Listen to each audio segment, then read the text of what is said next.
So ಇವಾಗ ಹೇಗೆ ಅದರಿಂದ ಸೆಲ್ ಮಾಡಬೇಕಂತ ಹೇಳ್ತೀನಿ. ಫಸ್ಟು ನಾನು ಹೇಳ್ದಾಗೆ ಆವಾಗಲೇ ನನ್ನ ಸ್ಟೋರಿ ಪ್ರಕಾರ ನನ್ನ ಸ್ಟೋರಿ ಪ್ರಕಾರ ಅಂದರೆ ಮೀನ್ಸ್ ಏನು ಲಾಗಿನ್ ಆಗಿ ದೆನ್ ಅದರಲ್ಲಿ ನಿಮ್ಗೆ ಇಷ್ಟ ಆದರೆ ವಕೀಲ್ ಸರ್ಚಲ್ಲೇ ಮಾಡಿಸ್ಕೋಬೋದು. ಇಲ್ಲ ಅಂದರೆ ಈಗ ಕೆಲವೊಂದು ಈಗ ನಾರ್ಮಲಿ ಲೋಕಲಲ್ಲಿ ಕೂಡ ಮಾಡಿಕೊಡ್ತಾರೆ GST ರಿಜಿಸ್ಟ್ರೇಷನ್. ಸೊ ಅಲ್ಲಾದರೂ ಮಾಡಿಸ್ಕೋಬೋದು. ನಾನು ವಕೀಲ್ ಸರ್ಚಲ್ಲೇ ಮಾಡಿಸ್ಕೊಂಡೆ. ಅದು ಓಕೆ, ಮಾಡಿಸ್ಕೋಬೋದು ಅದರಲ್ಲೂ. ಸೊ ನೀಟಾಗಿ ಎಲ್ಲ ಡಾಕ್ಯುಮೆಂಟ್ಸ್ ಇದ್ದರೆ ಆರಾಮ್ಸೆ ಆಗುತ್ತೆ, ಬೇಗ ಆಗುತ್ತೆ. ನಂದು ಸ್ವಲ್ಪ ಡ್ಯೂ ಆಗಿದ್ದೇನಕ್ಕೆ ಅಂದರೆ ಪಾನ್ ಕಾರ್ಡ್ ಇರಲಿಲ್ಲ, ಸೊ ಅದಕ್ಕೆ ಅರ್ಧ ಡ್ಯೂ ಆಯಿತು. ಅದು ಬಿಟ್ಟರೆ ಇನ್ನೇನು ಪ್ರಾಬ್ಲಮ್ ಆಗಲಿಲ್ಲ. ಮತ್ತು ನನಗೆ ಅಷ್ಟೊಂದು ಅದ್ರ ಬಗ್ಗೆ ಗೊತ್ತಿರಲಿಲ್ವಲ್ಲ, ಸೊ ಅದಕ್ಕೆ ಸ್ವಲ್ಪ ಲೇಟ್ ಆಯಿತು. ದೆನ್ ಅದಾದಮೇಲೆ GST ರಿಜಿಸ್ಟ್ರೇಷನ್ ಕಂಪ್ಲೀಟ್ ಆದಮೇಲೆ ನಮಗೆ ಸರ್ಟಿಫಿಕೇಟ್ ಬರುತ್ತೆ. ಆ ಸರ್ಟಿಫಿಕೇಟ್ ಬಂದಾದಮೇಲೆ ನಾವು ಸೆಲ್ಲಿಂಗ್ನ ಸ್ಟಾರ್ಟ್ ಮಾಡ್ಬೋದು ಮೀಶೋದಲ್ಲಿ. ಇವಾಗ ಲಾಗಿನ್ ಆಗಿರ್ತೀವಿ, ದೆನ್ ಅಲ್ಲಿ ಸಪ್ಲೈಯರ್ ಪ್ಯಾನಲ್ ಓಪನ್ ಆಗುತ್ತೆ. ನಮ್ಮದು ಸಪ್ಲೈಯರ್ ಪ್ಯಾನಲ್ ಓಪನ್ ಆಗಿ ದೆನ್ ಅದರಲ್ಲಿ ಫಸ್ಟ್ ನಾವೇನು ಮಾಡಬೇಕಂದ್ರೆ ನಮ್ಮ ಡೀಟೇಲ್ಸ್ ಏನಿರುತ್ತಲ್ಲ ಅದೆಲ್ಲ ಕೊಡ್ತಾ ಹೋಗಬೇಕು. ಒಂದೊಂದೇ ಏನೇನು ಡಾಕ್ಯುಮೆಂಟ್ಸ್ ಕೇಳುತ್ತೋ ಅದನ್ನೆಲ್ಲ ಅಪ್ಲೋಡ್ ಮಾಡಿ ದೆನ್ ಅದಾದಮೇಲೆ ನಮ್ಮ ಸಿಗ್ನೇಚರ್ ಕೂಡ ಕೇಳುತ್ತೆ ಅದರಲ್ಲಿ. ಸೊ ಅದನ್ನು ಅಪ್ಲೋಡ್ ಮಾಡಾದಮೇಲೆ ಫಸ್ಟ್ ಕ್ಯಾಟ್ಲಾಗ್ನ ನಾವು ಅಪ್ಲೋಡ್ ಮಾಡ್ಬೋದು ಮೀಶೋಗೆ. ಸೊ ಅದು ಹೇಗೆ ಅಂದರೆ ಯಾವುದೋ ಒಂದು ಪ್ರಾಡಕ್ಟ್ನ ನಾವು ತೊಗೊಂಡಿರ್ತೀವಿ ಅಂದರೆ ಸೆಲ್ ಮಾಡೋದಕ್ಕೆ ಅಂತ ಹೇಳ್ಬಿಟ್ಟು ಅದನ್ನು ನಾವು ಪ್ರಿಪೇರ್ ಮಾಡಿರ್ತೀವಿ, ಮ್ಯಾನುಫ್ಯಾಕ್ಚರ್ ಅಂದರೆ ಮಾಡಿ ಅದಕ್ಕೆ ಫೋಟೋ ತೆಗೆದು ಹಾಕಬೇಕು. ಫೋಟೋ ತೆಗೆದು ಹೇಗೆ ಹಾಕೋದು ಈಸಿನೇ, ತುಂಬ ಈಸಿ. ಅದರಲ್ಲಿ ಇವನ್ ಅವರೇ ಇನ್ಸ್ಟ್ರಕ್ಷನ್ಸ್ ಕೊಟ್ಟಿರ್ತಾರೆ ಯಾವ ಥರ ಹಾಕಬೇಕು ಅಂತ. ಸೊ ಹಾಗೆ ನೀಟಾಗಿ ಅದನ್ನೆಲ್ಲ ನೀಟಾಗಿ ಫಾಲೋ ಮಾಡಿಕೊಂಡು ಫೋಟೋನ ಅಪ್ಲೋಡ್ ಮಾಡ್ಬೋದು. ಫೋಟೋ ಫಸ್ಟ್ ಏನಾಗುತ್ತೆ, ಕ್ಯಾಟ್ಲಾಗ್ ಕೇಳುತ್ತೆ. ಕ್ಯಾಟ್ಲಾಗ್ ಮುಂಚೆ ಕ್ಯಾಟಗರಿ ಈಗ ಯಾವ ಥರ ಅಂದರೆ ಇವಾಗ ನಾನು ಏನು ಹೇರ್ ಆಕ್ಸೆಸರೀಸಲ್ಲಿ ಮಾಡ್ತಿದ್ದೀನ ಅಥವಾ ಈಗ ನಾನು ಹಾಕ್ತಿರೋ ಪ್ರಾಡಕ್ಟು ಹೇರ್ ಆಕ್ಸೆಸರಿನಾ ಅಥವಾ ಬ್ರೇಸ್ಲೈಟಾ, ಬಿಂದಿನ ಅಥವಾ ನೆಕ್ಲೇಸಸ್ ಅಥವಾ ಕ್ಲಾತ್ಸಾ, ಈ ಥರ ಕೇಳುತ್ತೆ ಕ್ಯಾಟಗರಿ. ಸೊ ಅದರೊಳಗೆ ಫಸ್ಟ್ ಸೆಲೆಕ್ಟ್ ಮಾಡ್ಕೋಬೇಕಾಗಿರೋದು ನೀವು ಯಾವ ಪ್ರಾಡಕ್ಟ್ನ ಸೆಲ್ ಮಾಡ್ತೀರೋ ಅದನ್ನು ಸೆಲೆಕ್ಟ್ ಮಾಡಿಕೊಂಡು ದೆನ್ ಅದ್ರ ಸೈಜ್, ಆಮೇಲೆ ಪೂರ್ತಿ ಡೀಟೇಲ್ಸ್ ಕೇಳುತ್ತೆ, ಕಂಪ್ಲೀಟ್ ಡೀಟೇಲ್ಸ್, ಅದ್ರ ಇನ್ಫಾರ್ಮೇಷನ್, ಸೈಜಿಂದ ಹಿಡ್ದು GST ಎಷ್ಟು ಬೀಳುತ್ತೆ, ಅದರಿಂದ ಹಿಡ್ದು ಎಷ್ಟು %, ದೆನ್ ಅದರಲ್ಲಿ ಕೋಡ್ಗಳಿರ್ತವೆ. ಆ ಕೋಡ್ ಏನಾದರೂ ಬೇರೆಯವ್ರು ಏನಾದರೂ ಕಾಪಿ ಮಾಡಿದ್ರೆ ಅದು ವರ್ಕ್ ಆಗೋಲ್ಲ, ಆ ಥರ ಬೇರೆ ಇರುತ್ತೆ. ಸೊ ಅದನ್ನೆಲ್ಲ ನೆನಪಲ್ಲಿ ಇಟ್ಕೊಂಡು ಎಲ್ಲ ಫಿಲಪ್ ಮಾಡಿ ದೆನ್ ಇಲ್ಲಿ ಪ್ರೈಸಿಂಗಲ್ಲಿ 3 ಪ್ರೈಸ್ ಬರುತ್ತೆ. ಅದನ್ನು ಅದು ಅಂದರೆ ಅರ್ಥ ಆಗೋದಿಲ್ಲ ಈಗ ನಾನು ಹೇಳಿದ್ರೆ. ಸೊ ಅದು ನೆಕ್ಸ್ಟ್ ವೀಡಿಯೋದಲ್ಲಿ ಅಪ್ಲೋಡ್ ಮಾಡ್ತೀನಿ. ಅಕಸ್ಮಾತ್ ನಿಮಗೆ ಅದ್ರ ಮೇಲೆ ಇಂಟ್ರೆಸ್ಟ್ ಇದ್ದು ಬೇಕು ಅನಿಸಿದ್ರೆ ಕಮೆಂಟ್ ಮಾಡಿ, ನಾನು ಅದರ ವೀಡಿಯೋನ ಅಪ್ಲೋಡ್ ಮಾಡ್ತೀನಿ. ಸೊ ಅದು 3 ಪ್ರೈಸಸ್ ಇರುತ್ತೆ. ಅದನ್ನು ನಾವು ನೀಟಾಗಿ ಫಿಲಪ್ ಮಾಡಿಕೊಂಡು ಎಷ್ಟು ನಮಗೆ GST ಬೀಳುತ್ತೆ, ಆಮೇಲೆ ಎಷ್ಟು ಹೋಗಿ ನಮಗೆ ಎಷ್ಟು ಬರುತ್ತೆ ಅದನ್ನೆಲ್ಲ ನೀಟಾಗಿ ನೋಡಿಕೊಂಡು ನಮ್ಮ ಇನ್ವೆಸ್ಟ್ಮೆಂಟ್ ತಕ್ಕಂಗೆ ನಾವು ಅದನ್ನು ಅಪ್ಲೋಡ್ ಮಾಡ್ಬೋದು. ದೆನ್ ಅದಕ್ಕೂ ಮುಂಚೆ ಏನು ಸ್ಟಾಕ್ ಕೂಡ ಅಷ್ಟೇ, ಇನ್ ಸ್ಟಾಕ್ ಕೇಳುತ್ತೆ. ಇನ್ ಸ್ಟಾಕ್ ಅದು ಅಷ್ಟೇ ನೀಟಾಗಿ ಫಿಲ್ ಮಾಡ್ಕೋಬೇಕು. ಈಗ ಏನಾದರೂ ನಾವು ಅದು ಕಮ್ಮಿ ಸ್ಟಾಕ್ ಇರುತ್ತೆ, ನಾನೇನಾದರೂ ಹೆಚ್ಚಿಗೆ ಹಾಕ್ಬಿಟ್ಟಿರ್ತೀನಿ. ಆ್ಯಕ್ಚುಲಿ ನನಗೆ ಅದಷ್ಟು ಇನ್ಫಾರ್ಮೇಷನ್ ಗೊತ್ತಿರಲ್ಲ, ನಾನು ಹಾಗೆ ಮಾಡಿದ್ದೆ. ನಾನು ಜಾಸ್ತಿ ಹಾಕ್ಬಿಟ್ಟಿದ್ದೆ, ಈಗಲೂ ಆರ್ಡರ್ಸ್ ಬರ್ತಿದ್ದೆ, ನನಗದು ಕಳಿಸ್ಕೊಳ್ಳೋದಕ್ಕೆ ಆ ಸ್ಟಾಕ್ ಇಲ್ಲ, ಬಟ್ ಅದನ್ನು ರೀಸ್ಟಾಕ್ ಮಾಡಿಕೊಂಡೆ ಇವಾಗ ಕಳಿಸ್ಕೊಡ್ತಾಯಿದ್ದೀನಿ. ಸೊ ಆ ಥರ ಆಗೋದಕ್ಕಿಂತ ಎಷ್ಟಿದೆ ಅಷ್ಟು ಸ್ಟಾಕ್ ಕರೆಕ್ಟಾಗಿ ಫಿಲಪ್ ಮಾಡಿಬಿಟ್ರೆ ಸೊ ಅದು ತಪ್ಪಾಗಲ್ಲ. ಅಂದರೆ ನೆಕ್ಸ್ಟು ಕಳಿಸ್ಕೊಡೋದಕ್ಕೆ ತೊಂದರೆ ಆಗಲ್ಲ, ಈವನ್ ಆರ್ಡರ್ ಕ್ಯಾನ್ಸಲ್ ಕೂಡ ಆಗೋದಿಲ್ಲ ಈ ಥರ. ಮತ್ತು ನೀಟಾಗಿ ಅಪ್ಲೋಡ್ ಮಾಡ್ಕೋಬೇಕು. ಫಸ್ಟ್ ಅಪ್ಲೋಡ್ ಮಾಡಿದ ಆದಮೇಲೆ ಸ್ಟಾರ್ಟಿಂಗೇ ಫಸ್ಟ್ ಆರ್ಡರ್ ಬರೋಲ್ಲ. ನನಗೆ 4 ಡೇಸ್ ಆದಮೇಲೆ ಒಂದು ಆರ್ಡರ್ ಬಂದಿತ್ತು, ನಿಜವಾಗ್ಲೂ ಖುಷಿಯಾಗಿದೆ. ಆವಾಗಲೇ ಹೇಳಿದಾಗೆ ಅದು ವೆಸ್ಟ್ ಬೆಂಗಾಲ್ದಾಗಿತ್ತು, ಬಟ್ ಅದು ಕ್ಯಾನ್ಸಲ್ ಮಾಡಿಕೊಂಡ್ರು, ಬ್ರೀಚ್ಡ್ ಆಗಿತ್ತು. ಸೊ ಕ್ಯಾನ್ಸಲ್ ಆಯಿತು, ಹೊರಟೋಯ್ತು ನೆಕ್ಸ್ಟ್ ಆರ್ಡರ್. ಸೊ ನಾನು ಹೇಳಿದಾಗೆ ಬಂತು, ಕಳಿಸ್ಕೊಟ್ಟೆ. ಅದು ಸ್ಕ್ರಂಚೀಸ್, ಆ್ಯಕ್ಚುಲಿ 4 ಸ್ಕ್ರಂಚೀಸ್ ಬಂದಿದ್ದು ನನಗೆ ಫಸ್ಟ್ ಆರ್ಡರ್, ಅದನ್ನು ಕಳಿಸ್ಕೊಟ್ಟೆ. ಸೊ ಈ ಕಳಿಸ್ಕೊಡೋದ್ರಲ್ಲಿ ಯಾವ ಥರ ಅಂದರೆ ಇವಾಗ ಆರ್ಡರ್ ಬಂದಿರುತ್ತೆ, ಅದು ಪೆಂಡಿಂಗಲ್ಲಿರುತ್ತೆ. ಮೀಶೋ ಸಪ್ಲೈಯರ್ ಪ್ಯಾನಲಲ್ಲಿ ಪೆಂಡಿಂಗಲ್ಲಿರುತ್ತೆ. ಅಲ್ಲಿ ಹೋಗ್ಬಿಟ್ಟು ನಾವು ಫಸ್ಟ್ ಅಕ್ಸೆಪ್ಟ್ ಮಾಡ್ಕೋಬೇಕು. ಅಂದರೆ ನಮ್ಮ ಆರ್ಡರ್ನ ಕನ್ಫರ್ಮ್ ಮಾಡಿಕೊಂಡು ಇವಾಗ ಕಳಿಸ್ಕೊಡ್ತೀವಿ ಅನ್ನೋ ಒಂದು ಇದನ್ನು ಕನ್ಫರ್ಮ್ ಮಾಡಿ ಅಕ್ಸೆಪ್ಟ್ ಮಾಡ್ಕೋಬೇಕು. ಅಕ್ಸೆಪ್ಟ್ ಮಾಡ್ಕೊಂಡು ಆದಮೇಲೆ ಅದು ರೆಡಿ ಟು ಶಿಪ್ ಆ ಟ್ಯಾಬಿಗೆ ಹೋಗುತ್ತೆ. ಅಲ್ಲಿ ನಾವೇನು ಮಾಡಬೇಕು, ಇವಾಗ ಶಿಪ್ಡ್ ಆಗಿದೆ ಅನ್ನೋದಕ್ಕೆ ಅಂದರೆ ಇವಾಗ ರೆಡಿ ಟು ಶಿಪ್ಗೆ ಹೋಗಿರುತ್ತೆ. ಸೊ ಅಲ್ಲಿ ನಾವೇನು ಮಾಡಬೇಕು, ಅಷ್ಟರೊಳಗೆ ಆರ್ಡರ್ನ ಪ್ಯಾಕ್ ಮಾಡಿರಬೇಕು. ಸೊ ಪ್ಯಾಕ್ ಮಾಡೋದಕ್ಕೆ ಈಗ ಇದು ಮೀಶೋದು ಕವರ್ಸ್ ಬೇಕಲ್ಲ. ಸೊ ಈಗ ಏನಂದರೆ ಬಾರ್ಕೋಡ್ ಇರಬೇಕು. ಆ ನಂಬರ್ ಪ್ರಕಾರ ಕರೆಕ್ಟಾಗಿ ಇದೆಯಾ ಇಲ್ವಾ ಅಂದರೆ ಅದು ಒರಿಜಿನಲ್ ಬ್ಯಾಗಾ ಅಥವಾ ಡೂಪ್ಲಿಕೇಟಾ ಅಂತಲೂ ಕಂಡುಹಿಡಿಬಹುದು. ಟೋಕನ್ ಇರುತ್ತೆ, ಅಂದರೆ ಟೋಕನ್ ನಂಬರ್ ಲೈನ್ಗಿರುತ್ತೆ. ದೆನ್ ಅದಾದಮೇಲೆ ಅದ್ರ ಕೆಳಗೆ ಒಂದು ಸ್ಕ್ಯಾನರ್ ಕೂಡ ಇರುತ್ತೆ. ಅದನ್ನು ಸ್ಕ್ಯಾನ್ ಮಾಡಿದ್ರೆ ಅದು ನಿಜವಾಗ್ಲೂ ಏನು ಕರೆಕ್ಟ್ ಅಂದರೆ ಏನು ಒರಿಜಿನಲ್ ಏನು ಬ್ಯಾಗಾ ಅಂತ ಗೊತ್ತಾಗುತ್ತೆ, ರೀಯೂಸಬಲ್ ಬ್ಯಾಗಾ ಅಥವಾ ಒರಿಜಿನಲ್ಲ ಅಂತ. ಸೊ ಆ ಬ್ಯಾಗಲ್ಲಿ ಈಗ ನಾವು ಪಾರ್ಸಲ್ನ ಪ್ಯಾಕ್ ಮಾಡಿದ್ದೀವಿ. ಪ್ಯಾಕ್ ಮಾಡಿಬಿಟ್ಟು ನಮಗೆ ಇದು ಬೇಕಲ್ಲ ಇನ್ವಾಯ್ಸ್, ಇವಾಗ ಅಂದರೆ ಎಲ್ಲಿ ಕಳಿಸ್ಕೊಡ್ಬೇಕು ಅನ್ನೋದು. ಸೊ ಅದನ್ನು ಡೌನ್ಲೋಡ್ ಮಾಡಿಕೊಂಡು, ಸೊ ಅದು ರೆಡಿ ಇರುತ್ತೆ. ಅದನ್ನು ಡೌನ್ಲೋಡ್ ಮಾಡ್ಕೊಂಡು ಮೀನ್ಸ್ ಅದು ಲೇಬಲ್ ಜನ್ರೇಟ್ ಆಗಿರುತ್ತೆ. ಅದನ್ನು ಡೌನ್ಲೋಡ್ ಮಾಡಿಕೊಂಡು ಅದನ್ನು ಪ್ರಿಂಟೌಟ್ ತೆಗೆಸ್ಕೊಂಡು ಅದ್ರ ಮೇಲೆ ಪೇಸ್ಟ್ ಮಾಡಿ ಅದನ್ನು ಸೊ ಯಾರಿಗೆ ಅಂದರೆ ಈಗ ಅದರಲ್ಲಿ ಯಾವ ಥರ ಅಂದರೆ ಮೀಶೋದಲ್ಲಿ ಅವರೇನೆ ಯಾವ ಕಂಪ್ನಿ ಬಂದು ನಮ್ಮ ಒಂದು ಪಿಕಪ್ನ ಅಂದರೆ ಶೀಪ್ನ ಇಸ್ಕೊಂಡು ಹೋಗ್ಬೇಕು ಪ್ರಾಡಕ್ಟ್ನ ಅಂತಲೂ ಅವರೇ ಕೊಟ್ಟಿರ್ತಾರೆ. ಇವಾಗ ಡೆಲಿವರಿ ಆದರೆ ಡೆಲಿವರಿ, ಇಕಾಮ್ ಎಕ್ಸ್ಪ್ರೆಸ್ ಆದರೆ ಇಕಾಮ್ ಎಕ್ಸ್ಪ್ರೆಸ್, ಇನ್ನು ಇ ಕಾರ್ಟ್ ಆದರೆ ಇ ಕಾರ್ಟ್ ಎಕ್ಸ್ಪ್ರೆಸ್, ಇಲ್ಲ ಶ್ಯಾಡೋ ಫ್ಯಾಕ್ಸ್, ಇಷ್ಟರೊಳಗೆ ಯಾವುದಾದ್ರೂ ಬರ್ಬೋದು. ಸೊ ನನಗೆ ಆಲ್ಮೋಸ್ಟ್ ಬಂದಿರೋದು ಇಕಾಮ್ ಎಕ್ಸ್ಪ್ರೆಸ್ ದೆನ್ ಡೆಲಿವರಿ, ಇವೆರಡೇ ಆಲ್ಮೋಸ್ಟ್ ನನಗೆ ಹೆಚ್ಚಿಗೆ ಬರೋದು ಡೆಲಿವರಿ ಅವರೇ. ಸೊ ಅವ್ರಿಗೆ ಅದು ಮೆಸೇಜ್ ಹೋಗಿರುತ್ತೆ ಆ ಮೀಶೋ ಕಡೆಯಿಂದ. ಸೊ ಅವರು ಬಂದು ಮನೆ ಹತ್ರ ಪಿಕ್ ಮಾಡ್ಕೊಂಡು ಹೋಗ್ತಾರೆ, ಅದನ್ನು ಇಸ್ಕೊಂಡು ಹೋಗ್ತಾರೆ. ದೆನ್ ಅದು ಅಲ್ಲಿಗೆ ಹೋಗಿ ತಲುಪುತ್ತೆ. ಅಂದರೆ ನಮ್ಮ ಕೆಲಸ ಮುಗೀತು ಇಲ್ಲಿಗೆ. ಸೊ ಅದಾದಮೇಲೆ ಅಲ್ಲಿಂದ ಅವ್ರ ಕೆಲಸ ಸ್ಟಾರ್ಟ್ ಆಗುತ್ತೆ. ಸೊ ಅದನ್ನು ಅವರು ಎಲ್ಲಿಗೆ ತಲುಪಿಸ್ಬೇಕೋ ಆ ಅಡ್ರೆಸ್ಸಿಗೆ ಅವರು ಒಂದು ಏನು ಬೇರೆ ಸ್ಟೇಟ್ ಆಗಿದ್ರೆ ಬೇರೆ ಸ್ಟೇಟಿಗೆ ಕಳಿಸ್ತಾರೆ. ಸೊ ಅಲ್ಲಿಂದ ಅಲ್ಲಿ ಕೆಲಸ ಮಾಡುವಂಥವ್ರು ಅಲ್ಲಿಗೆ ಕಳಿಸ್ಕೊಡ್ತಾರೆ, ಅಂದರೆ ಆ ಒಂದು ಅಡ್ರೆಸ್ಗೆ. ಇವಾಗ ಯಾರು ಆರ್ಡ್ರ್ ಮಾಡಿರ್ತಾರಲ್ಲ ಅವರಿಗೆ ಕಸ್ಟಮರ್ ಅಡ್ರೆಸ್ಗೆ. ಸೊ ಅಲ್ಲಿ ಏನಾಗುತ್ತೆ, GST ಅಲ್ಲಿನೂ ಕೂಡ ಬೀಳುತ್ತೆ, ನನಗೂ ಬೀಳುತ್ತೆ, ಈಗ ಅವ್ರು ತೊಗೊಳ್ಳೋರ್ಗೂ ಬೀಳುತ್ತೆ. ಸೊ ಅದರಲ್ಲೇ ಏನು ಡೆಲಿವರಿ ಚಾರ್ಜಸ್ ಎಲ್ಲ ಕಟ್ಟಾಗಿ ಸೊ 7 days ಆಫ್ಟರ್ ನನಗೆ ಅಮೌಂಟ್ ಬೀಳೋದು. ಡೆಲಿವರಿ ಆಗಿ 7 days ಆಫ್ಟರ್ ಡೆಲಿವರಿ ಏನು ಆಗಿರುತ್ತಲ್ಲ ಅದಾದಮೇಲೆ ಅಮೌಂಟ್ ನನಗೆ ಬೀಳೋದು. ಅದರಲ್ಲಿ ಎಷ್ಟು ಬಂದಿರುತ್ತೋ ಅಷ್ಟು. ಆ ಅಮೌಂಟ್ ಕೂಡ ಅಷ್ಟೇ, ಇವಾಗ ನಾನು ಹಾಕಿರೋ ಅಷ್ಟೇ ಮೀಶೋದಲ್ಲಿ ಎಷ್ಟು ಪ್ರೈಸ್ ಹಾಕಿದ್ದೀನೋ ಅಷ್ಟು ನನಗೆ ಬರೋದಿಲ್ಲ. ಅದು ಏನು ಡೆಲಿವರಿ ಚಾರ್ಜಸ್ ಕಟ್ಟಾಗುತ್ತೆ, GST ಚಾರ್ಜಸ್ ಕಟ್ಟಾಗುತ್ತೆ. ದೆನ್ ಅದರಲ್ಲಿ ಸಮಥಿಂಗ್ ಇನ್ನು ಬೇರೆ ಏನೇನೋ ಇರುತ್ತೆ, ನಾನೇ ನೋಡಿಲ್ಲ ಅದೆಲ್ಲ. ಅಷ್ಟೆಲ್ಲ ಕಟ್ಟಾಗಿ ನನಗೆ ಬರೋ ಅಷ್ಟರಲ್ಲಿ ಡಮಾರ್ ನಾನು ಇನ್ವೆಸ್ಟ್ ಮಾಡಿರೋ ಅಷ್ಟು ಏನು ಅಂದರೆ ಕೆಲವೊಂದು ಸರಿ ಬರೋದಿಲ್ಲ. ಹಂಗಾಗುತ್ತೆ ಯಾಕಂದರೆ ಬೇರೆ ಸ್ಟೇಟ್, ಬೇರೆ ಕಂಟ್ರಿಯಾಗಿ ಬಂತು, ಬೇರೆ ದೇಶನೇನಂತಾರೆ ದೇಶ, ಬೇರೆ ದೇಶದಿಂದ ಬಂದಾಗ ಸೊ ಅದು ಸಾಮಾನ್ಯವಾಗಿ ಹಾಗೆ ಆಗೋದು, ಕಟ್ಟಾಗಿ ಜಾಸ್ತಿ. ಮತ್ತು ಇನ್ನೊಂದು ತ್ರಿಪುರೆಯಿಂದ ಒಂದು ಬಂದಿತ್ತು, ಆವಾಗಂತೂ ಇನ್ನು ಎಲ್ಲ ತುಂಬಾ ಖರ್ಚಾಗಿ ಹೋಗಿತ್ತು. ಅಂದರೆ ಖರ್ಚಾಗೋದಕ್ಕಿಂತ ನಾನು ಹಾಕಿದ್ದಕ್ಕಿಂತ ಕಮ್ಮಿನೇ ಬಂತು. ಸೊ ಅದೆಲ್ಲ ಮ್ಯಾಟ್ರ್ ಆಗಲ್ಲ ಇಲ್ಲಿ ನನಗೆ. ಸೊ ಹಾಗೆ ಅದು ಅಲ್ಲಿಂದ 7 days ಆದಮೇಲೆ ನಮಗೆ ಅಮೌಂಟ್ ಬೀಳುತ್ತೆ. ಸೊ ಆ ಅಮೌಂಟು ನಮ್ಮ ಅಕೌಂಟ್ಗೆ ಯಾವ್ದು ನಾವು ಫಿಲ್ ಮಾಡಿರ್ತೀವಲ್ಲ ಡಾಕ್ಯುಮೆಂಟಲ್ಲಿ ಆ ಅಕೌಂಟ್ಗೆ ಬೀಳುತ್ತೆ. ಇಷ್ಟು ಏನು ಮೀಶೋ ಪ್ರೊಸೆಸ್ ಅಂದರೆ ಆನ್ಲೈನಲ್ಲಿ ಈ ಥರ ನಡೆಯುತ್ತೆ.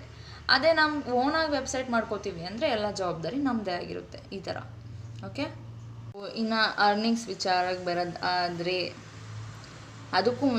ಅರ್ನಿಂಗ್ಸ್ಗೂ ಮುಂಚೆ ಏನಪ್ಪ ಅಂದರೆ ಸೆಲ್ ಮಾಡಬೇಕಾ ಬೇಡವಾ ಇದೊಂದು ಹೇಳ್ಬಿಡ್ತೀನಿ.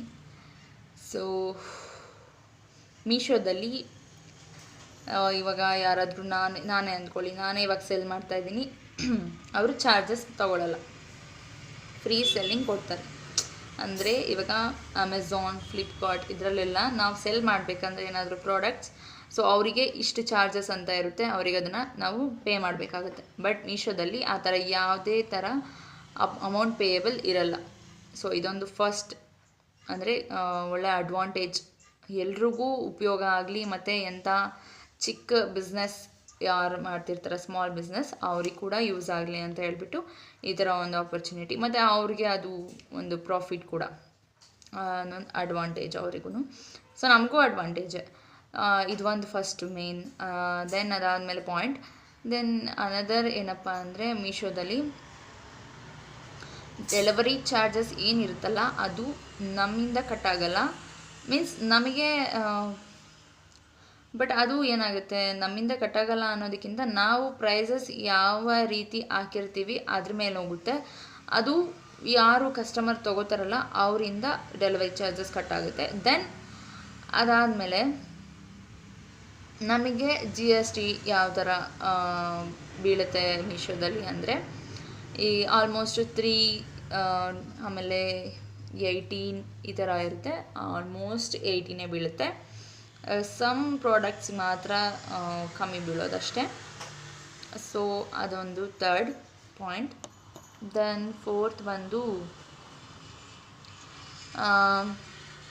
ಕಾಂಪಿಟೇಷನ್. ತುಂಬ ಇದೆ ಮೀಶೋದಲ್ಲಿ ಕಾಂಪಿಟೇಷನ್. ಎಷ್ಟಂದರೆ ಎಣಿಕೆ ಸಿಗಲ್ಲ ಈ ಥರ ಎಣಿಸೋದಕ್ಕೆ, ಅಷ್ಟು ಕಾಂಪಿಟೇಷನ್ ಇದೆ, ಹೆವಿ.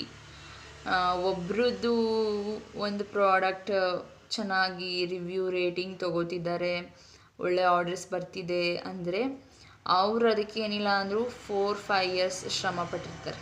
ಸೊ ಅಷ್ಟಿರಬೇಕು, ಅಂದರೆ ಅಷ್ಟು ಅದು ಪ್ರಾಡಕ್ಟ್ ಫೇಮಸ್ ಆಗಿರಬೇಕು, ಆವಾಗ ಮಾತ್ರ. ಅಂದರೆ ರೇಟಿಂಗ್ಸ್ ಚೆನ್ನಾಗಿರಬೇಕು, ಒಳ್ಳೆ ಏನು ಕ್ವಾಲಿಟಿ, ಕ್ವಾಂಟಿಟಿ, ಸೈಜ್ ಮೇಲೆ ಎಲ್ಲದ್ರ ಮೇಲೂ ಡಿಪೆಂಡ್ ಆಗುತ್ತೆ ಅದು. ಅದು ತುಂಬ ಜನ ಡಿಮ್ಯಾಂಡ್ ಮಾಡ್ತಾರೆ. ಸೊ ಅದಕ್ಕೋಸ್ಕರ ಕಾಂಪಿಟೇಷನ್ ತುಂಬ ಇದೆ. ಎಲ್ಲರೂ ಸೆಲ್ ಮಾಡ್ತಾರೆ ಇವಾಗ. ಆಲ್ಮೋಸ್ಟ್ ಏನಿಲ್ಲ ಅಂದರೂ ನೋಡೋದಾದರೆ ಸೆಲ್ಲರ್ಸೇ ಏನು 15 lakh ಮೇಲಿದ್ದಾರೆ, 15 lakh ಮೇಲೆ. ಅದು ನಾನು ಲಾಸ್ಟ್ ಇಯರ್ ನೋಡಿದ್ದು. ಈ ಇಯರ್ಗೆ ಎಷ್ಟಾಗಿದ್ರೆ ನನಗೆ ಗೊತ್ತಿಲ್ಲ.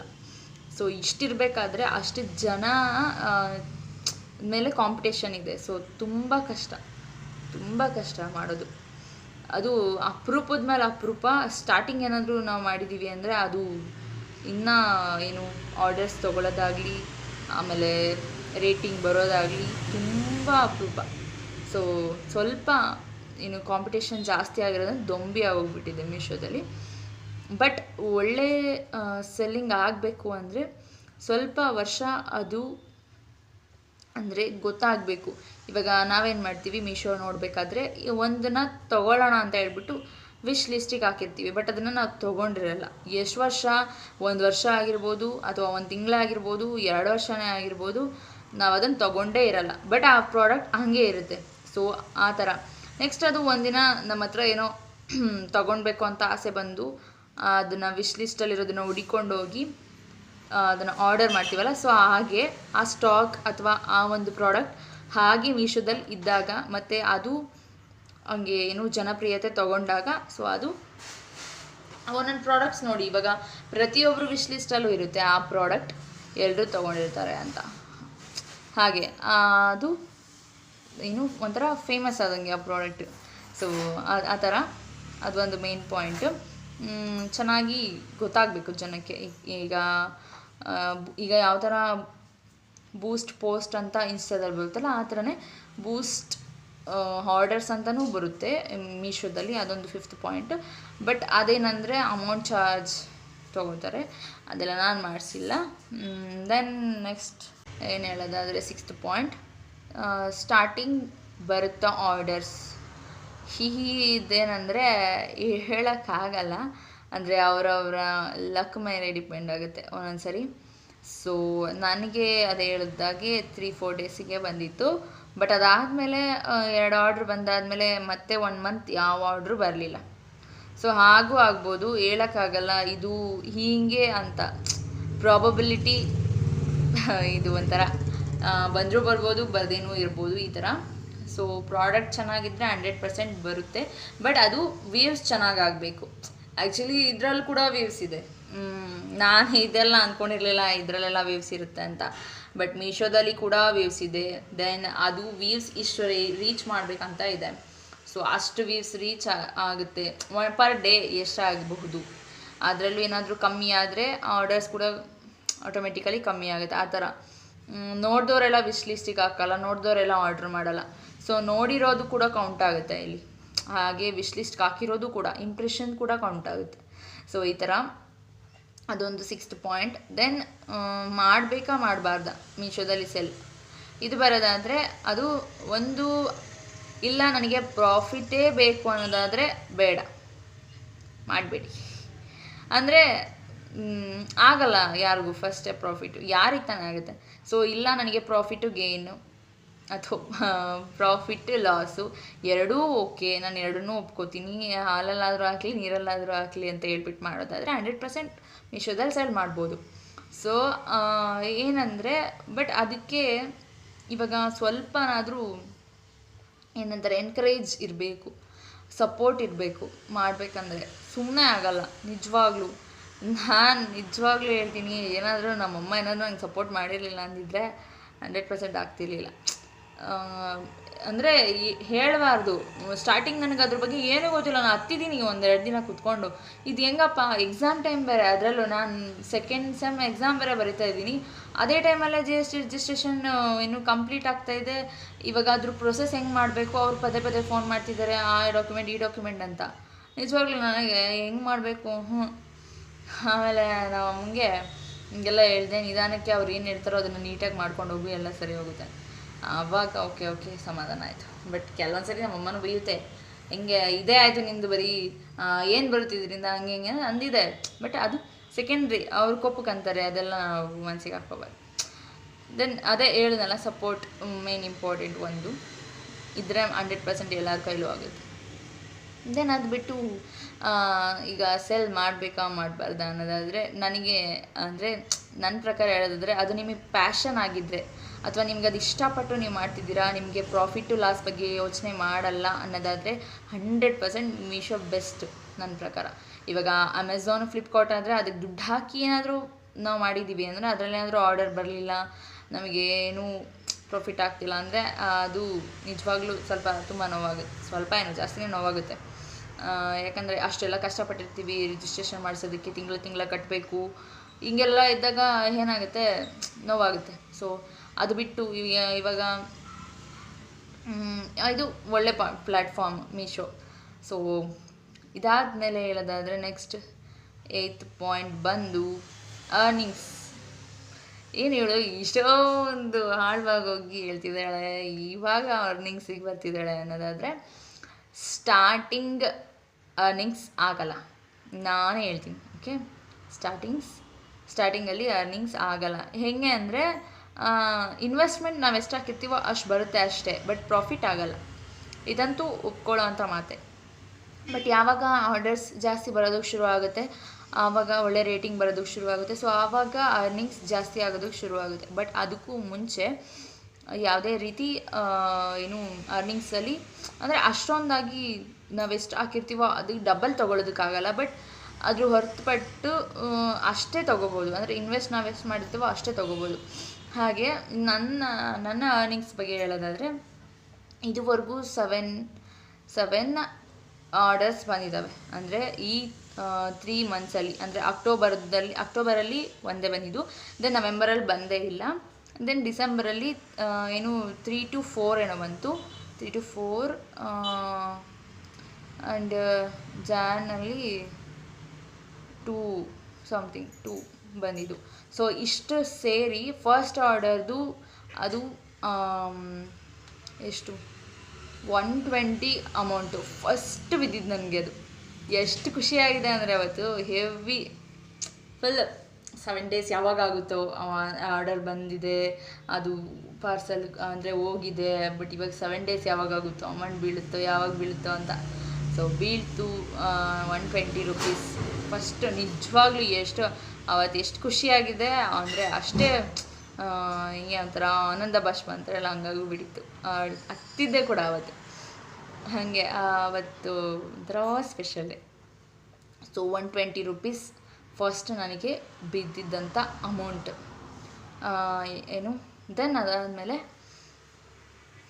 ಎಲ್ಲ ಸೇರಿಸಿ ಅಂದರೆ ಎಲ್ಲ ಆರ್ಡರ್ಸ್ದು ಸೇರಿಸಿ ಅಂದರೆ ಎಲ್ಲ ಚಿಕ್ಕ ಚಿಕ್ಕದೇ ನಾನು ಹಾಕಿದ್ದು, ಮತ್ತು ಅಮೌಂಟ್ ಕೂಡ ನಾನು ಕಮ್ಮಿನೇ ಹಾಕಿದ್ದೆ. ಬಿಕಾಸ್ ನಾನು ಎಷ್ಟು ಇನ್ವೆಸ್ಟ್ ಮಾಡಿದ್ದೀನೋ ಅಷ್ಟೇ ಹಾಕಿದ್ದೆ, ನಾನು ಅದ್ರ ಮೇಲೆ ಏನೂ ಹಾಕಿರಲಿಲ್ಲ. ಬಿಕಾಸ್ ಈಗ ಆರ್ಡರ್ಸ್ ಬರೋದೇ ಕಷ್ಟ, ಇದರಲ್ಲಿ ಕಾಂಪಿಟೇಷನ್ ಜಾಸ್ತಿ ಇದೆ ಅಂತ ನನಗೆ ಗೊತ್ತಿತ್ತು.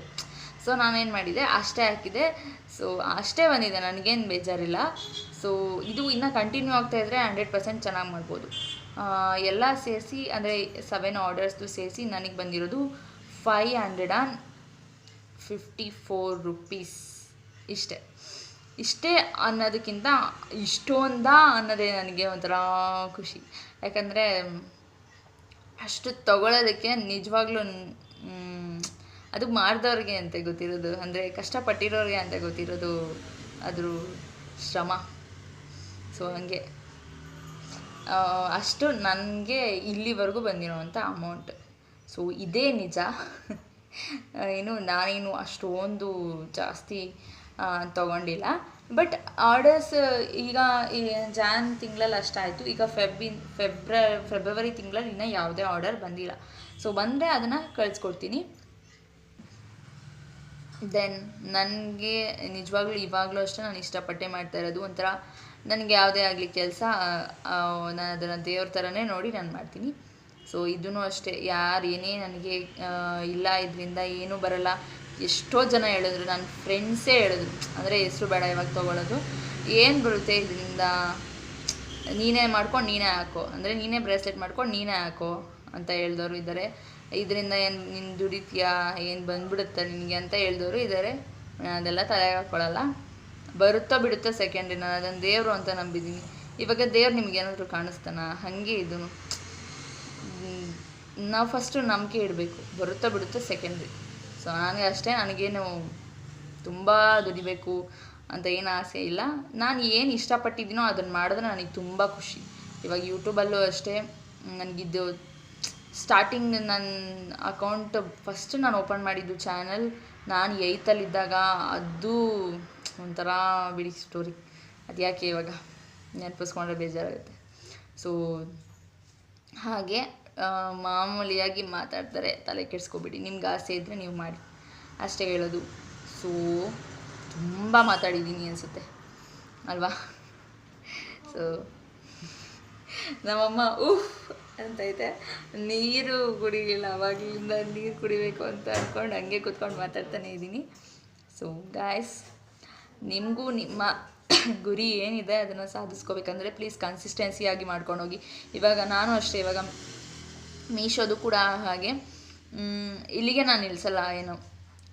ಏನು ತುಂಬ ನನಗೆ ಏನೇನು ಆಸೆ ಇದೆ ಅಂದರೆ ಅದರಲ್ಲಿ ಯಾವ ಥರ ಬ್ರೇಸ್ಲೆಟ್ಸ್ ನನ್ನ ಕಾಂಬಿನೇಷನ್ ಎಲ್ಲ ತುಂಬ ಆಸೆ ಇದೆ ಮಾಡಬೇಕು ಆ ಥರ ಅಂತ. ಸೊ ಅದೆಲ್ಲ ನಾನು ಮಾಡಿ ಅಪ್ಲೋಡ್ ಮಾಡ್ತೀನಿ ಮೀಶೋಗೆ, ಕ್ಯಾಟ್ಲಾಗ್ಸು. ಸೊ ಲಿಂಕ್ ಕೂಡ ಹಾಕ್ತೀನಿ. ನನ್ನ ಮೀಶೋದಲ್ಲಿ ನೇಮ್ ಏನಿದೆ ಅಂದರೆ ಸ್ವೀಟ್ ಆರ್ಟ್ಸ್ 22 ಅಂತ ಇದೆ. ಸೊ ನಾನು ಲಿಂಕ್ನ ಡಿಸ್ಕ್ರಿಪ್ಷನಲ್ಲಿ ಹಾಕ್ತೀನಿ. ನಿಮ್ಗೆ ಇಷ್ಟ ಆದರೆ ಹೋಗಿ ನೋಡಿ, ಫಾಲೋ ಮಾಡಿ, ಇಷ್ಟ ಆದರೆ ತೊಗೊಳ್ಳಿ, ಆರ್ಡರ್ ಮಾಡಿ. ಓಕೆ, ನಾನು ಕಳಿಸ್ಕೊಡ್ತೀನಿ, ಆ ನಂಬಿಕೆ ನನಗಿದೆ. ಸೊ ಓಕೆ, ಇದೊಂದು ಹೇಳಬೇಕಿತ್ತು. ರಿಟರ್ನ್ಸ್ ಯಾವುದು ನನಗೆ ಬಂದಿಲ್ಲ, ಯಾವುದು ನಾನು ಡಿಫೆಕ್ಟಿವು ಕಳಿಸಿಲ್ಲ. ಸೊ ನನಗೆ ಯಾವುದು ರಿಟರ್ನ್ ಕೂಡ ಬಂದಿಲ್ಲ. ರಿಟರ್ನ್ ಬಂದರೆ ಅಲ್ಲಿಗೆ ಏನಾಗುತ್ತೆ, ನನಗೆ ಚಾರ್ಜಸ್ ಬೀಳುತ್ತೆ.